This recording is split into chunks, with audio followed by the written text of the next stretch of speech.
શરૂઆત કરીએ રૂપિયાની સાથે તો દિવસના અંતે રૂપિયો 4 પૈસા જેવો મજબૂત થઈને 83.30 પ્રતિ ડોલર ઉપર બંધ થયો છે અને શરૂઆતી કારોબારમાં ડોલર સામે રૂપિયો 3 પૈસા મજબૂત થઈને 83.34 પ્રતિ ડોલરની સામે 83.31 પ્રતિ ડોલર ઉપર ખુલ્યો હતો. ડોલર ઇન્ડેક્સને આપણે જોઈ લઈએ તો 104.53 ઉપર એટલે 105ની નીચે જ આપણે યથાવત રહેતા જોઈ રહ્યા છે. વધુ ચર્ચા કરીશું. એક્સિસ સિક્યોરિટીઝના દિવ્ય ગગલાણી આપણી સાથે જોડાઈ ગયા છે. દિવ્ય, સ્વાગત છે આપનું. Good evening. અને રૂપિયાને આપણે ખાસા સમયથી જે એક રેન્જની અંદર જોઈ રહ્યા છે, તો આપણે જે રીતે જોઈ રહ્યા છે 830 જે સપોર્ટ લેવલ આપણે ગણી રહ્યા છે, લગભગ એની આસપાસ જ આપણને રૂપિયો અહીં આગળથી દેખાઈ રહ્યો છે. આગળ તમે રૂપિયાને કઈ રીતે જોઈ રહ્યા છો અને ડોલર ઇન્ડેક્સની પણ જો વાત કરીએ તો એ પણ 105ની નીચે થોડા દિવસોથી દેખાઈ રહ્યો છે. તો કઈ રીતે આપ કરન્સીની ચાલને આગળ જોઈ રહ્યા છો? Good evening. રૂપિયાની અગર વાત કરું તો લાસ્ટ ટાઈમ પર મેં તમને ડિસ્કસ કર્યું હતું કે જ્યાં સુધી ડોલર ઇન્ડેક્સ જે છે 106ની ઉપર સસ્ટેન નહીં કરશે ત્યાં સુધી પ્રાઇસીસ જે છે સાઇડવેઝમાં જ રહેશે.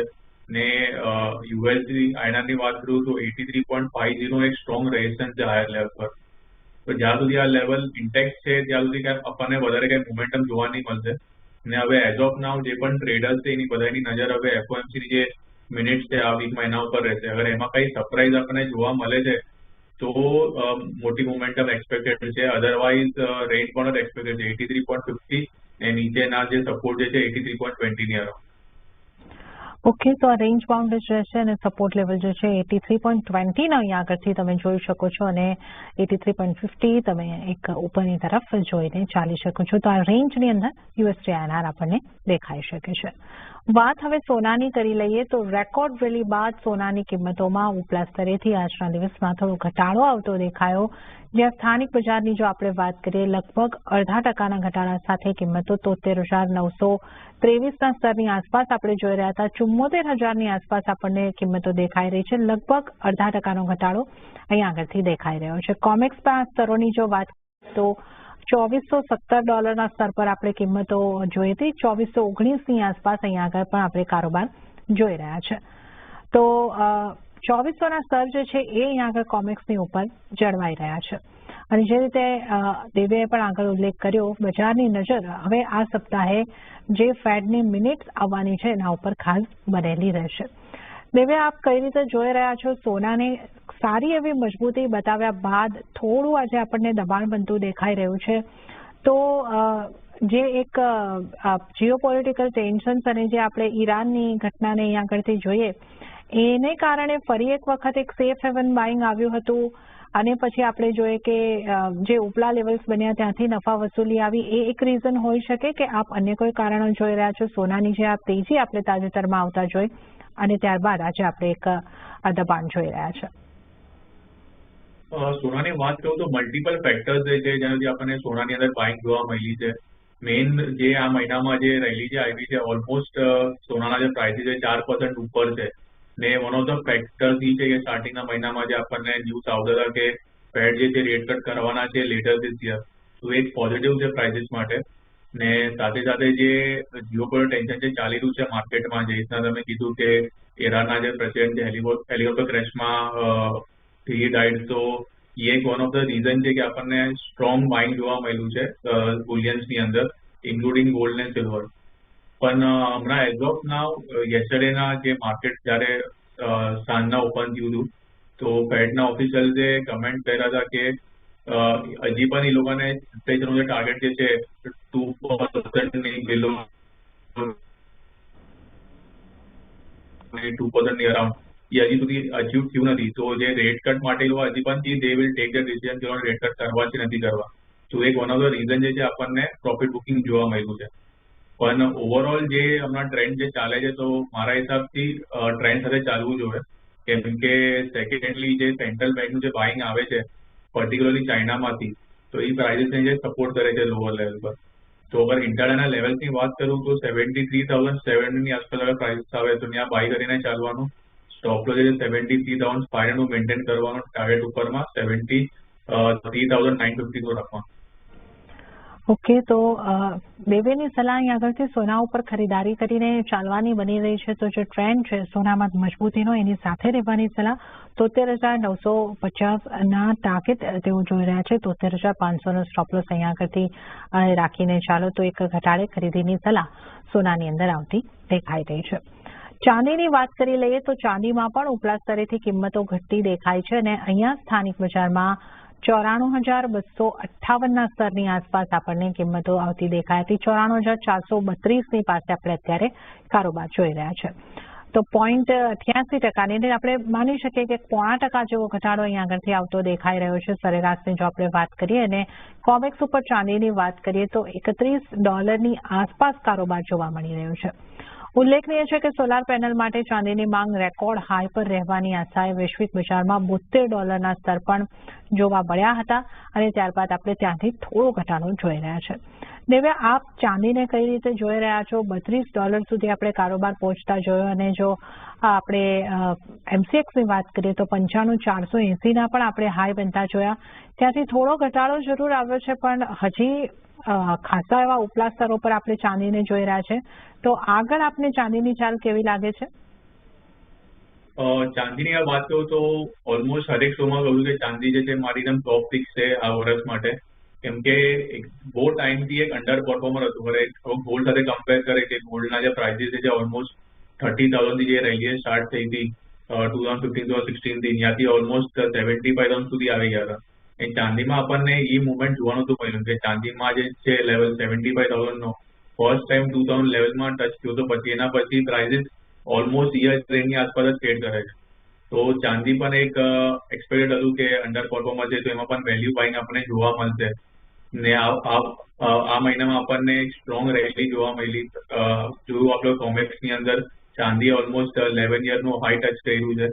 કે મેઇન ફેક્ટર જે છે એના કે સાથે સાથે ઇન્ડસ્ટ્રીયલ મેટલની જે સ્ટ્રોંગ ડિમાન્ડ જે આવી છે ચાઇનામાંથી તો એ એક ઇમ્પેક્ટ આપણને સિલ્વરમાં પણ જોવા મળે છે. અને સેકન્ડ ફેક્ટર જે છે સેફ હેવન બાઇંગ જે ગોલ્ડમાં જોવા મળી છે એ સાથે સાથે ચાંદીમાં પણ કોન્ટ્રીબ્યુટ કરે છે. તો અગર હું ચાંદીની વાત કરું તો કોમેક્સમાં ચાંદી ઓલમોસ્ટ $48નો હાઈ ટચ કર્યું 2011માં. તો ત્યાંથી હજી સુધી $16 દૂર છે. તો એક્સપેક્ટેશન છે કે આ એક વર્ષમાં ચાંદી મને 1,20,000-1,30,000ની આસપાસ પણ જોવા મળી શકે છે. ને અગર હું ઇન્ટરડેની વાત કરું તો 93,500ની આસપાસ હવે ચાંદી આવે તો એના બાય કરીને ચાલવાનું. સ્ટોપ લોસ 92,900નું મેન્ટેન કરવાનું ટાર્ગેટ ઉપરમાં 94,200નું રાખવાનું. ઓકે, તો ચાંદીમાં પણ અહીં આગળથી થોડા ઘટાડે ખરીદી કરીને ચાલો. 93,500ની આસપાસ જો ચાંદી મળે છે તો અહીં આગળથી ખરીદારી કરવાની સલાહ બની રહી છે. 92,500ના અહીં આગળથી તમારે જે છે 92,900ના અહીં આગળથી સ્ટોપ લોસ રાખવાની સલાહ બની રહી છે અને 94,200ના ટાર્ગેટ તમને અત્યારે બનતા દેખાઈ શકે છે. અને યરના ટાર્ગેટની જો અહીં આગળથી આપણે વાત કરીએ તો દેવ્ય 1,20,000 સુધીના ચાંદીની અંદર ટાર્ગેટ ચાંદીમાં બનતા જોઈ રહ્યા છે અને ચાંદીને એવો આ વર્ષ માટેની એક ટોપ પીક ગણાવી રહ્યા છે. તો ચાંદી પર ખાસ ફોકસ તમારે રાખવાનો રહેશે. એક સારી મજબૂતી અહીંયાથી આગળ પણ બનતી દેખાઈ શકે છે. તો સોના ચાંદીની આપણે વાત કરી છે અને હાલ અત્યારે ઘટાડે ખરીદી કરવાની સલાહ આ બંને પ્રેશિયસ મેટલ્સની અંદર બનતી દેખાઈ રહી છે. અને આ સાથે કોમોડિટી બજારમાં સમય થઈ રહ્યો છે એક બ્રેક લેવાનો. લઈશું બ્રેક અને બ્રેક બાદ આપણે ક્રૂડ તેમજ મેટલ્સ અને અન્ય કોમોડિટીઝની ચર્ચા સાથે આગળ વધીશું.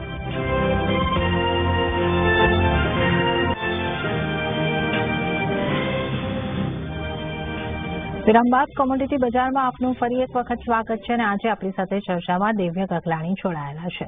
હવે આપણે ક્રૂડના કારોબારની વાત કરી લઈએ તો ભૌગોલિક તણાવો વધ્યા હોવા છતાં ક્રૂડની કિંમતોમાં દબાણ રહ્યું, જ્યાં બ્રેન્ટની કિંમતો $83ની નીચે કારોબાર કરતી દેખાય. તો નાઇમેક્સની વાત કરીએ તો $89ની નીચે કારોબાર આપણે અત્યારે જોઈ શકીએ છીએ અને સ્થાનિક બજારમાં પણ 0.5%ની આસપાસ 0.5% સુધીનો ઘટાડો આપણે જોઈ શકીએ છીએ. 6,522ની આસપાસ આપણે અહીં આગળથી ક્રૂડમાં MCX ઉપર કારોબાર જોઈ રહ્યા છે. તો વાસ્તવમાં ઊંચા US વ્યાજદરથી ક્રૂડની માંગ ઘટે તેવા અનુમાને ક્રૂડની કિંમતોની અંદર દબાણ દેખાઈ રહ્યું છે. દેવે, ક્રૂડને આપ કઈ રીતે જોઈ રહ્યા છો? આ ક્રૂડની માંગ ઘટે અને એ રીઝનથી અહીં આગળથી આપણે દબાણ જોઈ રહ્યા છે અને મહત્વનો પ્રશ્ન એ બની રહ્યો છે કે જે આપણે ઈરાનની ઘટનાની વાત કરી હેલિકોપ્ટર ક્રેશમાં રાષ્ટ્રપતિ સઈદીના મૃત્યુની, એની કોઈ જ ઇમ્પેક્ટ આપણે ક્રૂડની ઉપર આવતા નથી જોઈ રહ્યા. શું કારણ આપ જોઈ રહ્યા છો આ અંગેનું? ક્રૂડની વાત કરું તો આ મેઇન બે ફેક્ટર છે તમે જે ડિસ્કસ કર્યું કે જે ડિમાન્ડ ઘટી છે તો એ એક વન ઓફ ધ રીઝન છે કે આપણને પ્રાઇસમાં કરેક્શન જોવા મળ્યું. અને સેકન્ડ રીઝન એ છે કે જે ઈરાનના જે પ્રેસિડેન્ટ છે હેલિકોપ્ટર ક્રેશમાં જે હિટ આવી તો એક્સપેક્ટેશન હતું કે કંઈક સિચ્યુએશન છે એસ્કેલેટ થઈ જશે, મે બી વોર લાઇક સિનેરિયો જેવું કંઈક થશે, પણ એવું કંઈ થયું નહીં. તો રિસ્ક પ્રીમિયમ જે હતું એની અંદર એ ઘટી ગયું. પણ બીજા બે અગર ફેક્ટર્સની વાત કરું તો યુક્રેન જે છે રશિયાની રિફાઇનરીઝ પર છે ને ડ્રોન અટેક કર્યું છે અને સાથે સાથે હાઉથીવાલાએ પણ મિસાઇલ સ્ટ્રાઇક કરી છે ચાઇનાનું જે ઓઇલ ટેન્કર ત્યાં જતું હતું ચાઇનાની અંદર રેડ સીની અંદર. તો એ બે ફેક્ટર્સ જે છે એનાથી એક સપ્લાય કન્સર્ન થઈ શકે છે. ને ટેકનિકલી અગર વાત કરું તો પ્રાઇઝિસ જે છે 100 ડેઝ મૂવિંગ એવરેજ ની ત્યાં બે ત્રણ વખત સપોર્ટ લઈને બાઉન્સ બેક આપ્યું છે 6,400 થી લઈને 6,600 6,700 ની આસપાસ. તો જ્યાં સુધી ટેકનિકલી 4,400 નો લેવલ ઇન્ટેક્ટ છે લોઅર સાઈડ પર તો ત્યાં સુધી મારો વ્યૂ બાયોન ટિપ્સનો જ રહેશે. ઇન્ટ્રાડેમાં ક્રૂડ ઓઇલ જે 6,500 ની આસપાસ આવે તો ત્યાં બાય કરીને ચાલવાનું. સ્ટોપ 6,450 નું મેન્ટેન રાખવાનું, ટાર્ગેટ ઉપરમાં 6,560 નું રાખવાનું.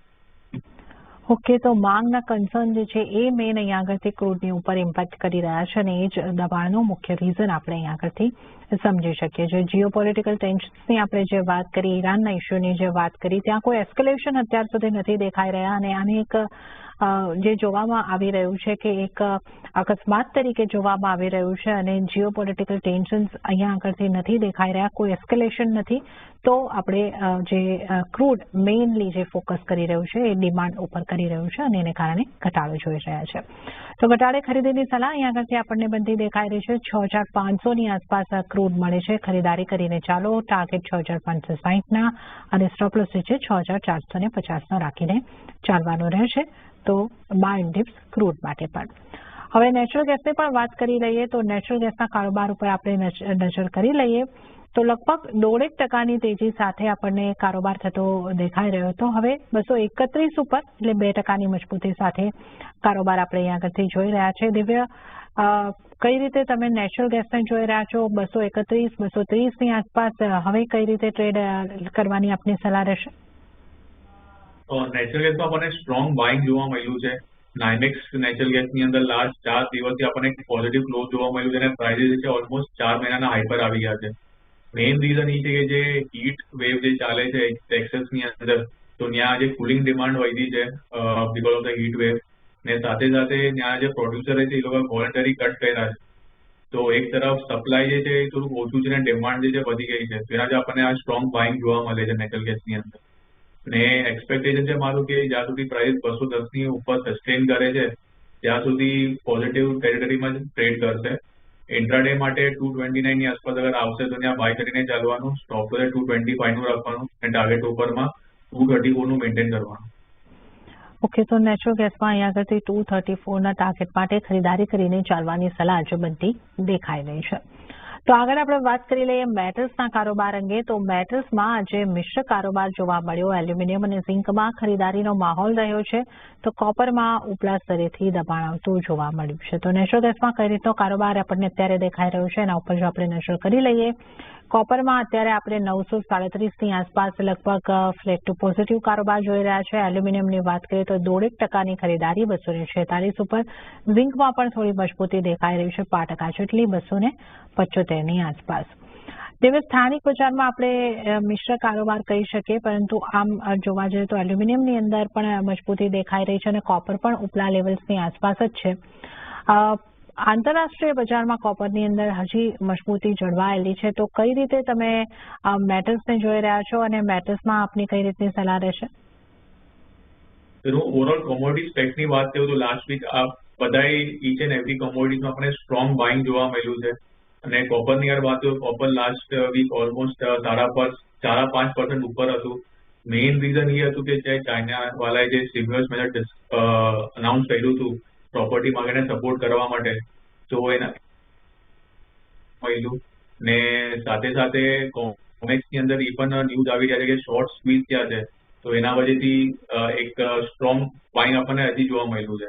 કે આ બે મેઇન ફેક્ટર છે પ્રાઇઝિસ માટે.